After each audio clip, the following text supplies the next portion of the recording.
kutaa 12ffaa history waliin ilaalla waan ta'eef grade 12 history unit 1 part 1 waliin ilaalla. Unit 1 in development of capitalism and nationalism from 1815 up to 1914 kan jedhu waliin ilaalla. Kanaaf ani maqaan koo Naggasuu Gurmeessaati.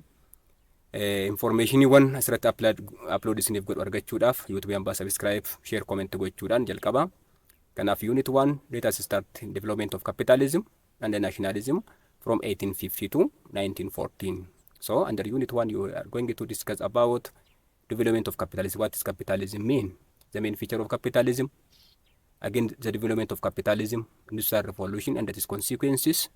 We will see under this unit. The second part about nationalism. Sabboontummaan maal akka fakkaatu. Kanaaf for unit 1 our starting point is from 1850. 1815 the world history mean Vienna Congress. Vienna Congress akkuma beekamu immoo yerootti maappii Itoophiyaa yeroo ammaa kana deebi'amee sararameedha. Especially after it was disintegrated by Napoleon Bonaparte of France. In 1850 Europeans held conference at Vienna. Vienna is the capital of Austria, and they also remarked the European map. So our starting point is from Vienna Congress up to 1914. 1914 mean the outbreak of the First World War.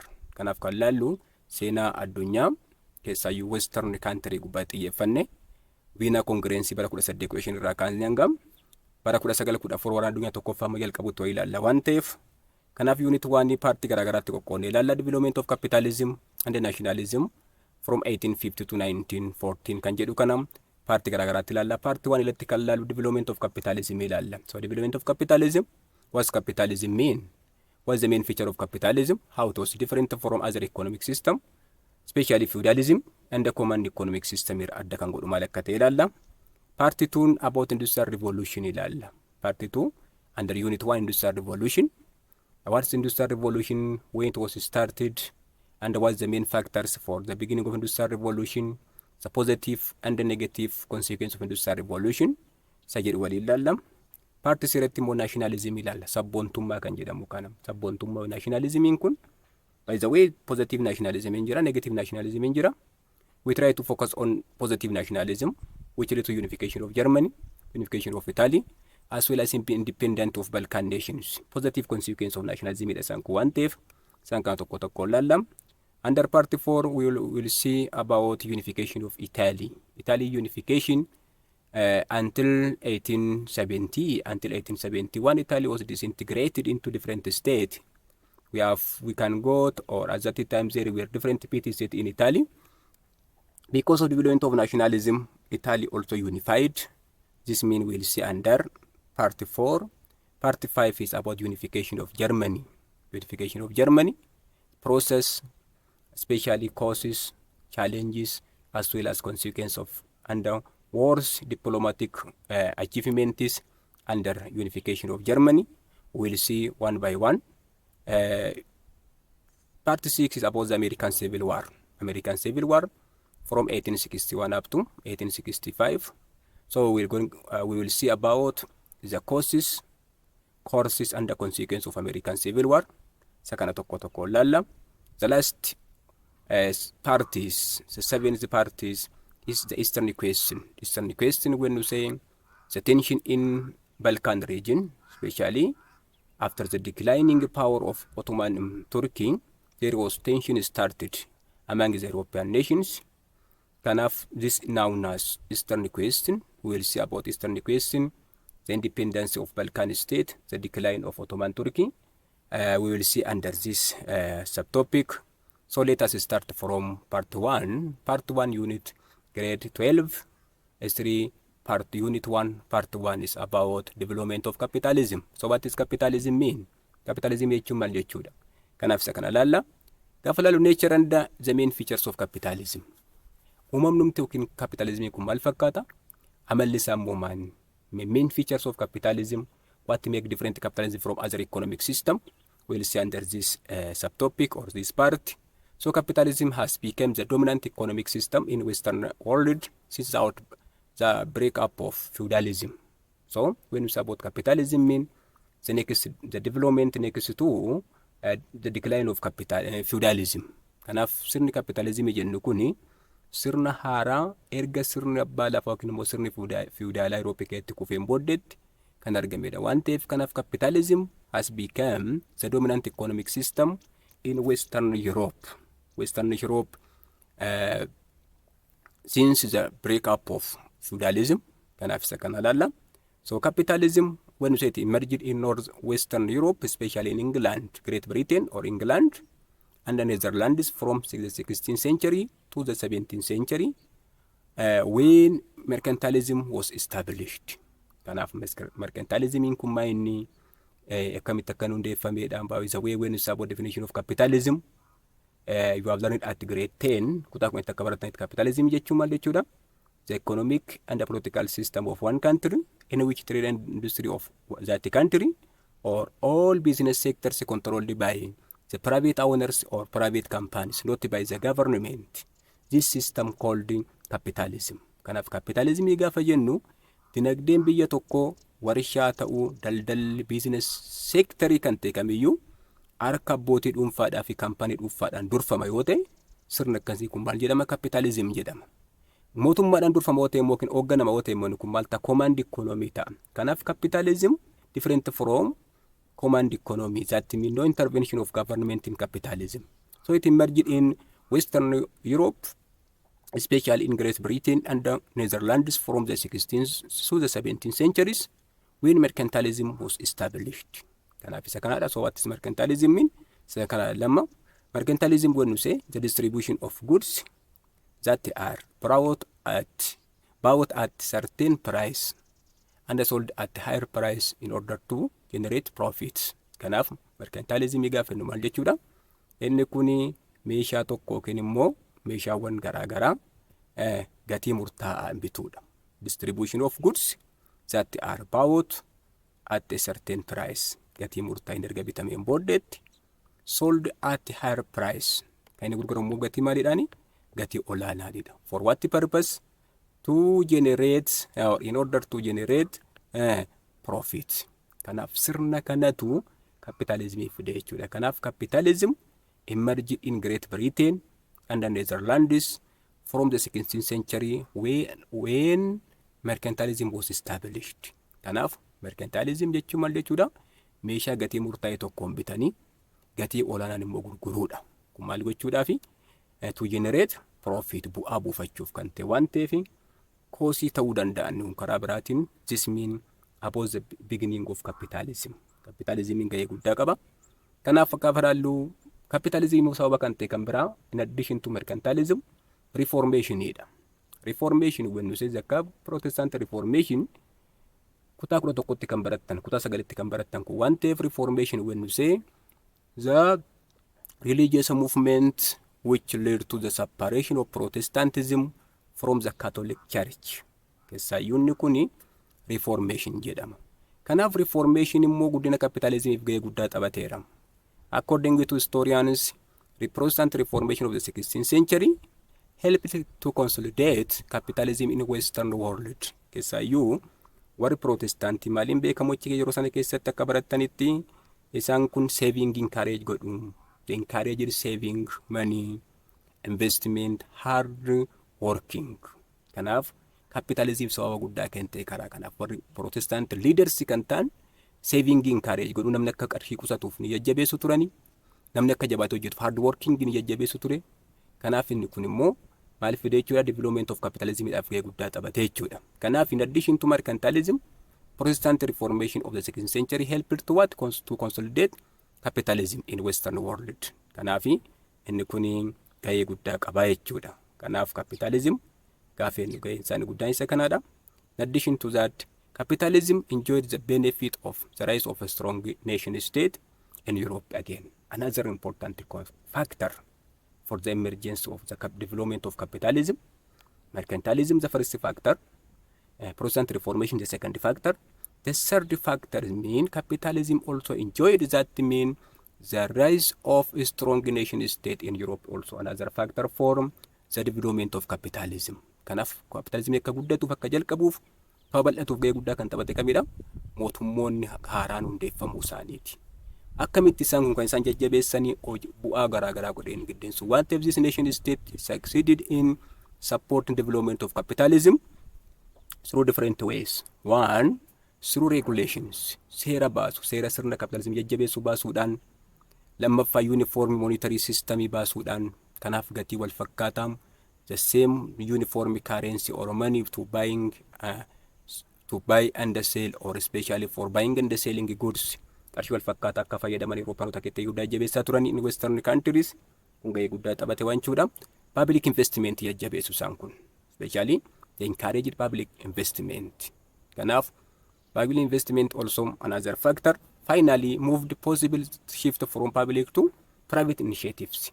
Deebi'uma Roomaal gochuu jalqabanii gara qabeenya dhuunfaatti public investment dhiisanii gara kamitti deemuu jalqaban, gara private initiative jiru jalqaba. One day this means the contribution of nation state in Europe. Kanaaf the third and the most important factor for the establishment of capitalism mean the rise of nation states. The rise of strong nation state in Europe also lead to the development of capitalism. How? That new state encouraged or came up with regulations about development of capitalism, introduced new uniform monetary system, public investment, and finally shifted from public to private initiatives. This means the role of nation state which lead to the development of capitalism. Kanaaf factory gurguddoo sadii argannaa jechuudha isaan kana keessatti. Mercantilism, Protestant Reformation, the rise of strong nation state also. The rise of strong nation state another factor. Gaheen isaanii immoo sana malaallee kana waan ta'eef isaan kana laalla. Kanaaf in the 18th century, mercantilism declined when a group of economic theorists led by Adam Smith challenged mercantilist doctrine. Kanaaf modhuma irratti maal ta'eera? Yeroo mercantilism keessatti maaliif fayyadeera capitalism sirna capitalismiidhaaf? The able to accumulate wealth. Mercantilism gaafa jennu akka dura laalletti maal jechuudha? Meeshaa gatii murtaa'e tokkoon bitu gatii olaanaatti immoo gurguruudha. Kun guddina capitalism keessatti gahee guddaa taphateera. Maal gochuudhaan? It also helped Europeans or Western nations to accumulate huge wealth. Finally, it also challenged by a group of economists or theorists like Adam Smith challenged mercantilist doctrine. Kanaaf dhumarratti yaa rakkoo saddeettaffammoo rakkoo isa mudatama. Rakkoo isa mudatu gatu maal ta'e Euroopiyaanota akka isaan qabeenya walitti qabataniif isaan gargaareera waan ta'eef factory ta'uu danda'a. Kanaaf as a result of the decline in mercantilism, industrial capitalism arose in the 18th century. Amma immoo dura qabeenya kuufataniiru, fayyadamoo garamtti dedeemaniiru due to the first accumulation of capital during the phase of merchant capitalism, and that also it is investment in machinery. Kanaaf qabeenya kuufatan kan garamtti deebisu jechuudha. Gara maashinii garaagaraa bituutti dhaabuutti isaan gargaareera waan ta'eef mercantilism kun gahee guddaa taphateera. But it was opposed by a group of economists which led by a person called Adam Smith. Kanaaf as a result of the decline of mercantilism, industrial capitalism arose in the mid-18th century due to the vast accumulation of capital during the phase of merchant capitalism, and it is investment in machinery. Kanaaf qabeenya dura kuusan kana maal gochuu jalqabanii? Investment irratti fayyadamuu jalqabanii, maashinii garaagaraatti dhaabuu jalqaban waan ta'eef inni kun gahee guddaa taphateera. Kanaaf industrial capitalism marks the development of manufacturing factory. Industrial capitalism karaa biraatiin maal fide? Manufacturing factory akka fiduuf lead to the global domination of capitalist mode of production itti fide jechuudha. Kanaaf factory'n baay'een capitalismii fide. Capitalism mode warra maal fide jechuudha? Waan gurguddoo lama fide. Kanaaf the development of manufacturing factory dha. Manufacturing factory system and lead to global domination of capitalist mode of production if they want to. Now feudalism also declined in the world. The dominant economic or mode of production transformed from feudalism to the capitalism. Kanaaf inni kun gahee guddaa taphate Eurooppii keessatti yookiin biyyoota western country yennuutti waan ta'eef isa kanaadha. Kanaaf the main features of capitalism. Amaloonni capitalism immoo maayini? Capitalism define goone irraa faktaroota isaa waan gurguddoo sadii ilaallee irraa. Now let us see about the main features of capitalism. The characteristic feature of capitalism. The first, private ownership of means of production mean the main feature of capitalism. Amalli capitalism inni guddaan inni production yookiin immoo qabeenya oomisha kan qabata warra kamidha? namoota dhuunfaati, not by the government, no intervention of government in the capitalism. Capitalism system keessatti, capitalism system keessatti mootummaan ga'eensaa xiqqaadha yookiin immoo gidduu seenuu hin qabu.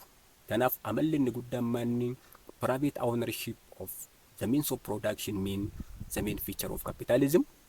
The economy is run by individuals, especially or corporation, who own and operate companies and make decision on the use of resources. Kanaaf gahee guddaa kan taphatu kam jechuudha? Warra mootummaa toon taane warra kapitalistootaati. Kanaaf kapitalizimii keessatti gahee guddaa argina waan ta'eef capitalism yommuu say it was private ownership that mean the main feature of capitalism. Main feature of capitalism. The second, formation of two antagonistic classes. Lammaffaan gareen lamatu hundeeffame achi keessatti two social classes formed during capitalism. The formation of two antagonistic classes mean the main feature of capitalism. The capitalist class or the owners, isaan kun warra kamidha? Warra bourgeoisie jennuun kana. Kanaaf isaan kun warra kamidha? Who owned means of production, property, plants, equipments and others. Kanaaf another main feature of capitalism mean it leads to the formation of two antagonistic classes. The first, the capitalist class, the bourgeoisie, the owners, warra abbaa warshaati, warra qabeenya qaban, warra industrii qaban, warra warshaa qaban, property owners warri ta'an isaan kun maal jedhamu? The capitalists or bourgeoisie. Second argannam, the second working class which when we say which sold their labor to the capitalists in exchange for what? Wage. Kanaaf warri kun immoo qarshii argachuudhaaf dhaqanii warshaa keessa warra hojjetan. Kanaafi sirna kapitalizimii amala isaanii guddaan maal arganna? The formation of two social classes. Social class lamatu hundeeffameera. The capitalist class and the working class. Working class sometimes called proletariat. The capitalist class known as the bourgeoisie. Kanaaf sirna kapitalizimii keessatti addunyaan yookiin immoo capitalist nation keessatti hawaasni bakka lamatti qoodame jechuudha. Kanaafi the upper class, the factory owners called the capitalist class or bourgeoisie. Under them the working class, especially proletariat formed. Isaan kun warra qabeenya hin qabne, warra humna isaanii warshaa warra abbaa qabeenyaatti gurguratanii jiraatan waan ta'eef isaan kun working class or proletariat jedhamanii beekamu. Kanaaf the second main feature of capitalism mean the formation of two antagonistic classes called the capitalist class and the working class in hundeeffamuu isaaniiti.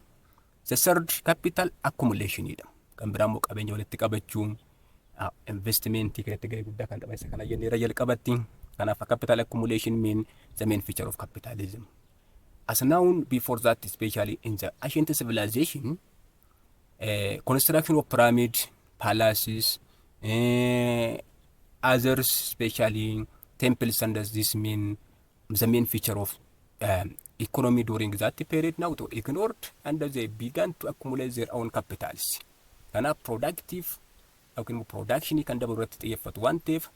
The capitalism, its main feature mean capital accumulation. Capitalism used to accumulate capital to a large productive capacity.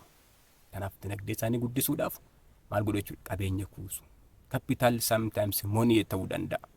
Kanaaf iyyuu capitalism gaafa inni iyyuu hiikisa maal irraa dhufe jedhama?